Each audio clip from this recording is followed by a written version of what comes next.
آپ صلی اللہ علیہ وسلم نے فرمایا صبح و شام 3 مرتبہ یہ دعا پڑھنے والا دن اور رات کی تکلیفوں اور نقصان سے محفوظ رہتا ہے.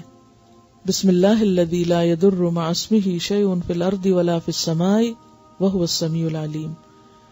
صبح و شام اس اللہ تعالی کا نام لیتا ہوں جس کے نام کی وجہ سے زمین و آسمان کی کوئی چیز نقصان نہیں پہنچا سکتی اور وہ سننے اور جاننے والا ہے. اصل چیز جو ضرورت ہے وہ ہے پابندی، کہ پابندی کے ساتھ آپ اس کو پڑھیں. بعض اوقات ہم ان چیزوں کو معمولی سمجھتے ہیں اور غفلت برتتے ہیں، لیکن انسان کو کچھ پتہ نہیں ہوتا کہ کس وقت کون سی بلا یا مصیبت کہاں سے آ جائے. آج ہمیں ان کلمات اور ان باتوں کا نتیجہ پتہ نہیں چل رہا نا، تو اس لیے ہم ان کو معمولی جان کے کبھی عادت ڈالتے ہیں اور کبھی بھول جاتے ہیں، کرتے ہی نہیں ہیں.